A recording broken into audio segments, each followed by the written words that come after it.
Dubs are 9-0 in that building. In the playoffs, they haven't lost there. There he is, the inaugural winner of the Magic Johnson Award for the Western Conference MVP, a.k.a. the GOAT of the three-point stroke. That is Steph Curry leading the Warriors to their 6th finals trip in 8 seasons. Then there's the C's Jason Tatum, 3-time All-Star, first-team All-NBA performer who captured the Larry Bird Eastern Conference MVP, leading his Celtics against the Dubs in the finals. And with that said, NBA fans, what's good? You are now rocking with the best. Rope Harris Studio B. It is the finals preview show, all brought to you by YouTube TV, along with the lottery legend, playoff performer Greg Anthony, who has on money green today. Yeah, which green? Is it that money green as in Draymond or that Celtic green as in Boston? We'll find out. We'll have to find out. We just might have to find out. But before we get there, we got to bring in somebody who's all about the money, too, because when he shoots, it goes cha-ching. Leave it! There it is, the one and only, covering the finals for what? It's been over a decade now. He's been going to the finals. Dennis Scott joins us from San Francisco. So 3D, I have to know. We all know about the stars, but I want to get some tidbits on a veteran. Al Horford, 35 years old, 14-year veteran, 141 playoff games, no finals appearances, but he's making his debut. What can you tell us about the veteran and his approach to this first finals? Well, guys, after talking to Al Horford here recently, he's super excited. You never know when the opportunity is going to knock, but you have to be ready. And Al Horford's been a savvy vet throughout his whole career. He plays the right way on both ends of the floor. We know he's been a part with the Atlanta Hawks when he started his NBA career. Then he went to Boston as a free agent. Then he left. Then he came back. And the fact that he's the veteran, being around Jason Tatum and Jaylen Brown, the 2 young superstars, he may be the most important part of this journey for the Celtics. Yeah, Marcus Smart got Defensive Player of the Year, rightfully so. But, yeah, you know this. To get to the finals, you got to have someone on that bench, some veteran that is selfless. And Al Horford's one of those guys that the Boston Celtics feel that his leadership is huge for these guys to try to win a championship here in Golden State. And, DZ, that's a great point to have that kind of a mentor and a guy that can still have a huge impact on the floor. That's going to be important. But let's look at from a matchup standpoint. You look at Golden State, you look at Boston. This will be the first time, really, this postseason Golden State's seen a big team, somebody play big. Do you think that that's something that Coach Udoka is going to look to maybe stay with? Is that his trend and the mindset they're going to do what they do? Yes, yeah, you know that. You're a defensive-minded guy. That's what Boston's laying their hat on. They know they play great defense. They know Marcus Smart leads the way, but they have so much length they have. And Grant Williams, he may not be, tall in size, but his physicality down low around the basket is going to be huge also for the Boston Celtics. So I look for that Celtic team to be mindful in defense, switch with a purpose, and understand there will be a lot of back cuts with the Warriors. Now, what about the impacts of the primary options offensively for each team? Steph Curry, Jason Tatum, as we showed you at the top of the show. Which one of those players do you feel like has the most pressure entering these finals? I don't know if the word's pressure, Ro.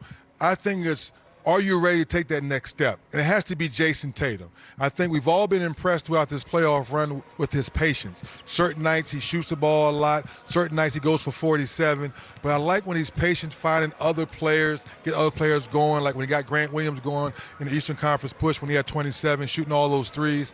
Can Jason Tatum pick the Warriors' defense apart, knowing that Steve Kerr's going to throw different things at him?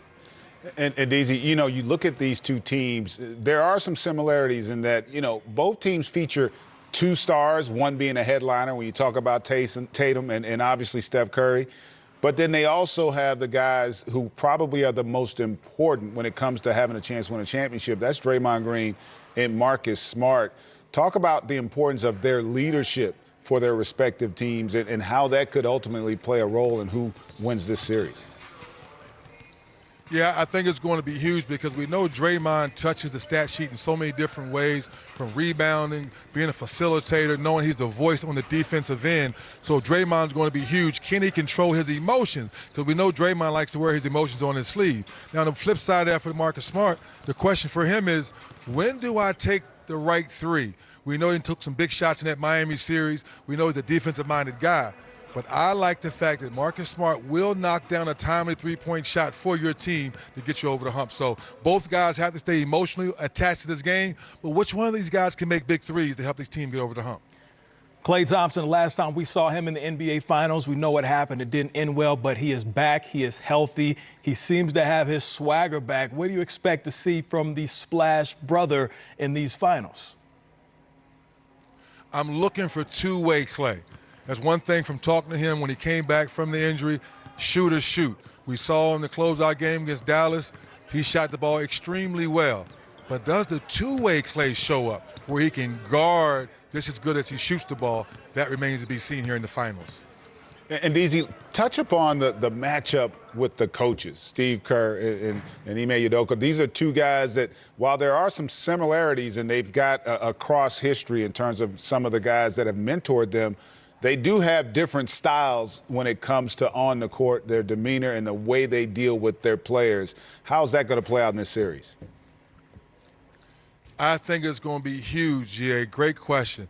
A casual fan doesn't understand that Ime Udoka has been around the NBA a long time. He's been around Greg Popovich. He's been around great players. So I'm not surprised that his voice is being well heard in that locker room right away. I'm not surprised that he can get in that list of being one of the few head coaches that first time you make it all the way to the finals and chance to win a championship. So I think Ime may have an upper hand. Why is that? Because he's here, he's living in the moment, and he realized he's 4 wins away for getting his first championship.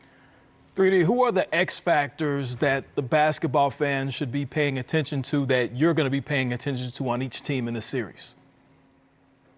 Well, I think it's really one guy, and it's Andrew Wiggins. Let's take people back. Draft night, the #1 pick in Minnesota. Is he too aloof? Is he too easy? Is he playing hard enough? Well, Steve Kerr and all those guys out here in Golden State took a chance on him, and now he's a first-time All-Star. He's a two-way player, as we like to say. He defends, he rebounds. And, oh, by the way, in case upstairs, can you run that clip of when he dunked on those guys? Luka Doncic talking about Andrew Wiggins. I think Andrew Wiggins is going to be the guy in this series. Well, you know what? You're always the guy for us in any series. 3D, we appreciate you. Talk to you soon. See you soon, guys. Yes, indeed, that is 3D on the scene. He is one of just 35 players with over 20K points in the regular season and 2K points in the postseason. SCB to 3, what key be to lock. Talking about Chef Curry and the Dubs next on the Finals Preview. Well, Steph Curry, I mean, it's on your screen right now. Seems like he's done it all, right? 2-time MVP, most threes in NBA history, 3 championships, chasing a 4th, 6 finals appearances. But here's the thing, 0 finals MVP. Zeke, and whenever you have the basketball talk about Steph Curry, where he is historically, you were a finals MVP. Do you think Steph Curry in these finals is going to gun to win it this year and get that monkey off his back? I think he will, and I honestly hope he does. I mean, there aren't many times when you have a chance